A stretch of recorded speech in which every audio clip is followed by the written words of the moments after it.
Logan Paul has sued Coffeezilla in what seems to be the culmination of a 3-year back and forth. So, let's find out what happened. Logan Paul is one of the biggest influencers of our generation. He has more than 23 million subscribers on YouTube and has even appeared on the Forbes list for highest earning YouTubers 3 times. But Paul is not without his controversies. You might already be familiar with his visit to the Japanese Aokigahara forest and his involvement in the Dink Doink crypto token. But the controversy that we will focus on today is the Crypto Zoo, a failed NFT project that allegedly left many investors with a massive loss. Logan Paul first announced Crypto Zoo in one of his impulsive podcasts. In 2021, he excitedly promised a game that could make the players money. I am so excited about this project. It's so fun. It provides a yield with a token, can earn you money. And as a person who understands, I think, the NFT space enough to know what works, what people want, and what they're looking for, I think my game is going to make some waves. So. And to show his dedication to the project, he stated that he and his team had put a large amount of their own money into it. Bro, we have a massive team behind it and are probably out of pocket like $1 million just because we believe it's going to work. On development. Yeah. Of course, Logan's star power made a lot of people buy in. The game revolved around 2 digital products, Zoo tokens and Egg NFTs. Investors could use either Ethereum or Zoo tokens to buy NFTs in the form of digital eggs. These eggs would then produce hybrids of animals, pictures like these. And these hybrid animal pictures could then be sold again for Zoo tokens. Does that make sense? No. But then it appeared that half of the hatching did not work. Half the eggs don't work, and they're not actually earning anything. The whole time they said they're going to earn you these tokens, right? They're not earning anything. So, investors had just spent their money on useless NFTs. The price of Zoo took a dive, seemingly leaving investors in shambles. Enter Coffeezilla, one of the premier scam and fraud investigators of YouTube. Coffeezilla has investigated people like Daniel Logue, Sam Bankman-Fried, and Brian Rose. Coffee actually uploaded his first video about the Crypto Zoo on the 11th of September 2021. In the video, he mainly mocked the artwork of the project, stating that the pictures were just photoshops of Adobe stock images. I went to their Instagram, and to my surprise, the photos of Crypto Zoo are basically a bunch of stock photos from Adobe that have been poorly photoshopped, ladies and gentlemen. I mean, look at this. But he uploaded his main series about the Crypto Zoo, consisting of 3 videos, in the week before Christmas 2022. In the first video, he gave a basic outline of the project and gave a platform to the victims, who claimed to have lost up to thousands of dollars. How much did you guys make from Crypto Zoo? I lost around $50,000 in Crypto Zoo. I lost $40,000. And I lost around $15,000 US. I lost $25,000. $120,000. $500,000 Australian, which is $500,000 in Crypto Zoo. Shut up! No, you haven't! Yeah, 500K. Oh, no. In the second video, he mainly focused on the failed development of the project, with a special mention of Eduardo Ibanez, the lead developer of Crypto Zoo. Eduardo was somebody who LARPed as an orphaned MIT graduate who had worked for the CIA and helped a team win the Super Bowl. But that all turned out to be false, right? That's right. The whole orphan to MIT origin story, it wasn't true. And Eddie's whole backstory from here kind of falls apart as well. How could he have been recruited to a government agency out of MIT if he never went to MIT? But it also turned out that Logan's manager still chose to work with Eduardo. Wait a second. This means at minimum, Jeff knew about Eddie's background beforehand, or part of it, and still decided to go with it. This is just unbelievable, willful stupidity. In the third video, Coffee showed how Logan and his team planned to buy up a large portion of the supply of the Zoo tokens, prior to publicly announcing the project. This was done in order to buy in cheaply and enjoy massive financial gain. They bought the tokens on the open market right after launch, but they tried to get clever with it because they didn't actually announce that they were launching this coin at all. They stealth launched it on June 11th and didn't announce this token through Logan until August 18th, meaning they had all that time to silently buy up as much of the supply at a steep discount as they wanted. there was a decent amount of internal drama with an advisor of the project, Crypto King, because it turned out that both Crypto King and Eduardo had sold at least a part of their tokens and profited a lot. From my blockchain analysis across his blacklisted tokens he got back and the tokens that he had squirreled away the whole time, he ended up making $6 million.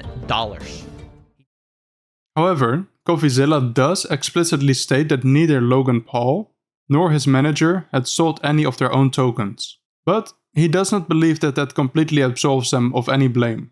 Logan Paul didn't sell. Jeff, Logan's manager, didn't sell. But does that make them innocent? Well, I don't think so, because they never built a game they promised people. Logan Paul specifically got millions of dollars spent on this game on the promise of the technology that he never built, that his team never built. And he never addressed the failure except to blame his developers who weren't paid. On the 4th of January 2023, Logan Paul uploaded a response video, and he was quite displeased.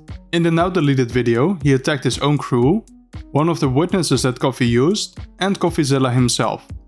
Quite importantly, Paul claimed that the game did work for some people, as you can definitely hatch eggs and even breed your animals. Click on that. Oh, we got a duck. And as you pointed out in your fine print, cross-hatching was available on ETH at one point, but you perpetuated the opposite as truth with your chest out. And that he was still working on the Crypto Zoo, promising that he would finish the game. Trust me, Crypto Zoo is coming. I will make damn sure of it. He goes on to accuse Coffeezilla of bending the truth in order to get a story, while simultaneously tarnishing Logan's reputation. I got everything stolen from me and our community, stopped promoting publicly as soon as I knew the extent of the internal issues, took all of the heat on social, and you still published a defamatory hit piece fully knowing I was innocent just so you could enrich yourself in your $10 million studio. Sharp, but deeply unethical, dangerously misleading, and illegal. I suggest you use the money you got from pumping your Patreon to hire a good lawyer. You're gonna need it. But Logan received quite a lot of backlash.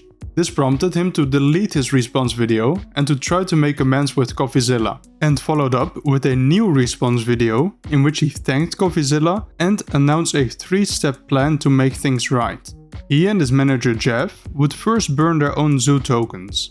Then, Logan would make it possible for investors to get their money back by destroying the egg NFTs that they had purchased. Step 2, we want to offer a rewards program for players who are disappointed in the status of the game. So essentially you're gonna be able to burn your base egg or your base animal for the mint price, which was 0.1 ETH or the equivalent in BNB. I am personally committing 1,000 ETH to this, which is about $1.3 million right now for players who want to get out. And finally, he promised to finish and deliver the game.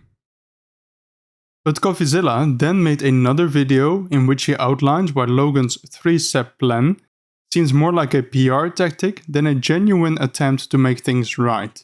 Because he doesn't adequately address the real victims of CryptoZoo, which I think they're rightfully angry about. Based on Coffeezilla's own calculations, the amount of money that was lost by investors was a lot larger than the $1.3 million that Logan would give back.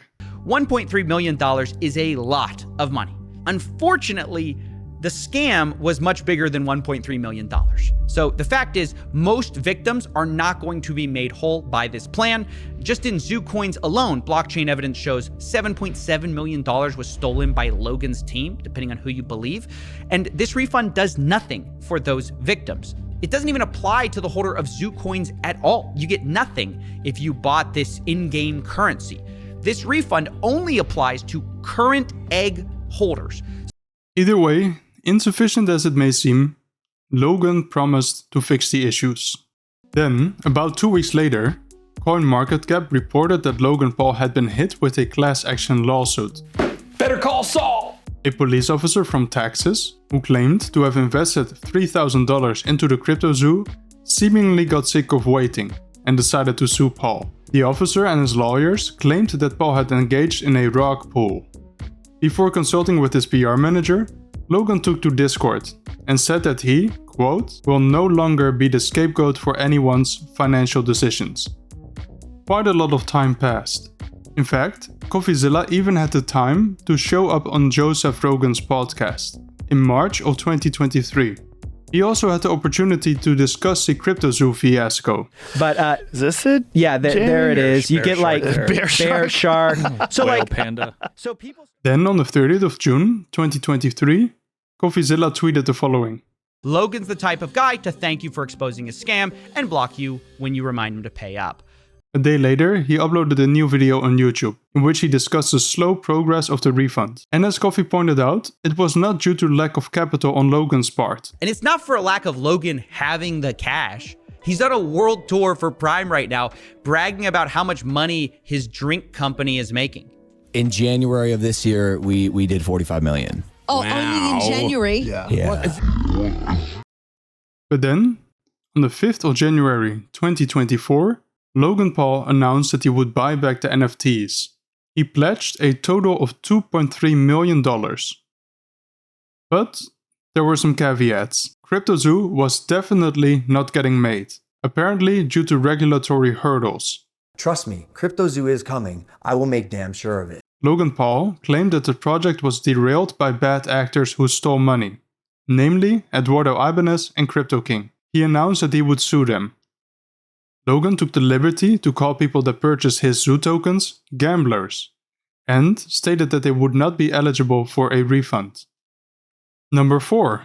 People only had about 1 month to apply for the refund. And 5.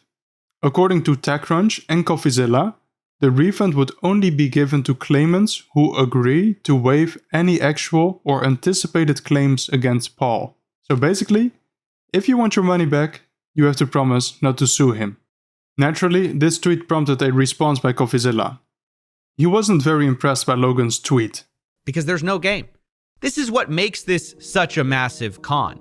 This guy sold millions in NFTs, tens of millions of Zoo tokens, and he's not even going to release the thing he promised this whole time. This is why it's such a slap in the face. These investors spent 3 years waiting for a game. Not only that, 2 years waiting for an update, which he never gave, and then a year suing him. And after all of that, all he offers is a 12% refund, no game, 30 days to accept. And most importantly, according to Coffeezilla, the $2.3 million refund covers just a fraction of the total damages. And if you get one thing from this story, this should be it. These are the estimated damages in CryptoZoo, $18.5 million, which comes from a combination of ZooCoin and NFT sales. And then this, much smaller percentage of that pie, is what Logan is actually offering to refund. But after this video, things went silent. Until Logan decided to sue Coffeezilla himself.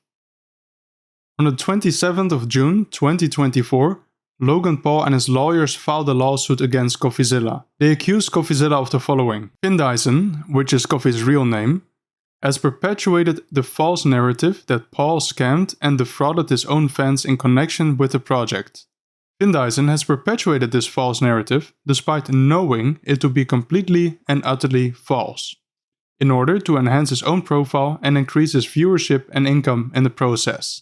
But according to the filing, it was not the initial 3-part series that Coffeezilla made that was the issue. Even though those 3 videos unjustly hurt Logan's reputation, Logan was willing to bury the hatchet and to focus on helping the victims, according to the filing.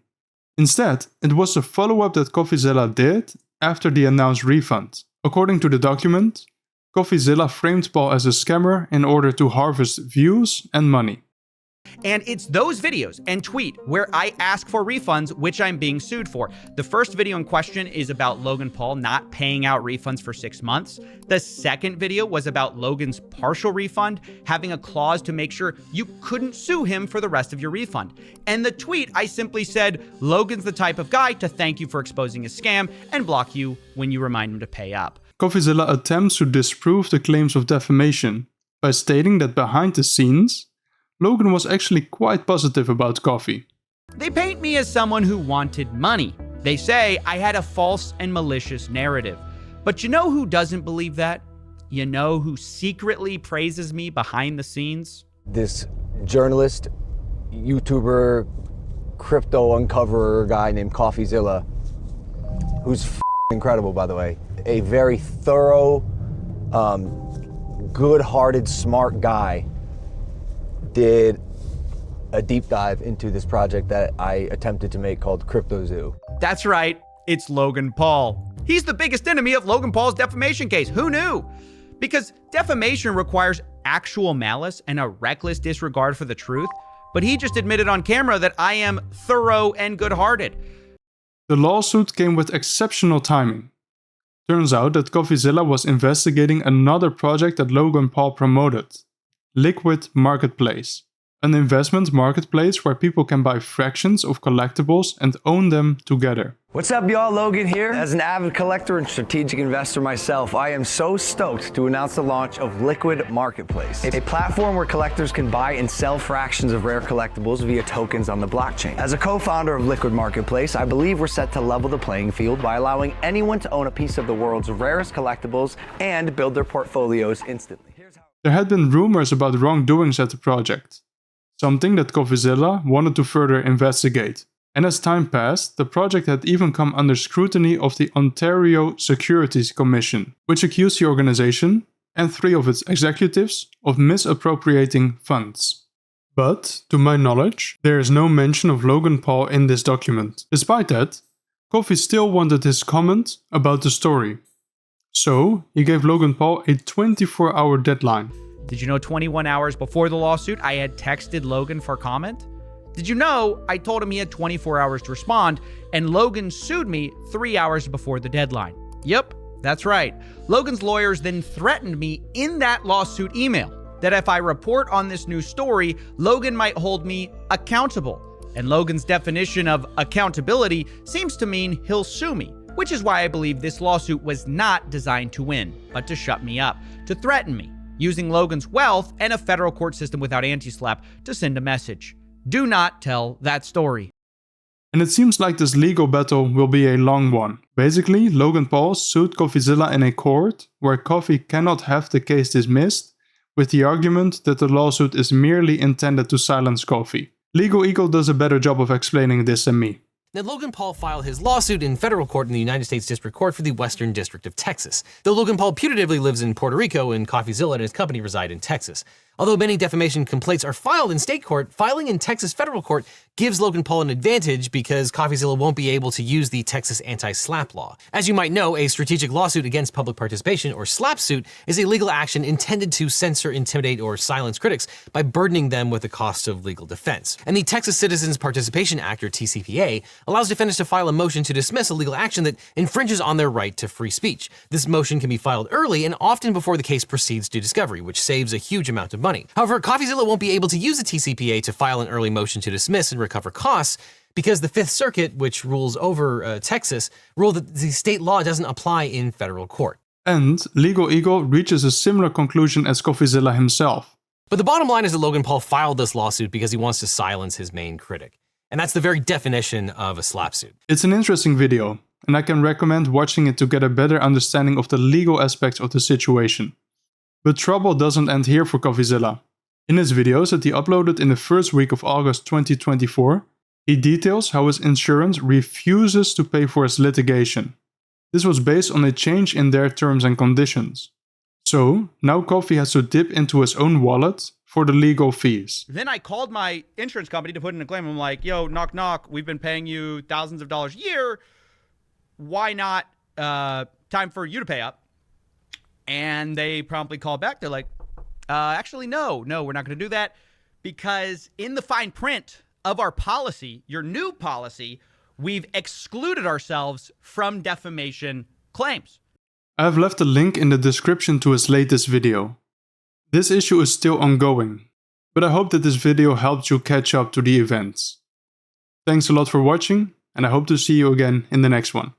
Goodbye.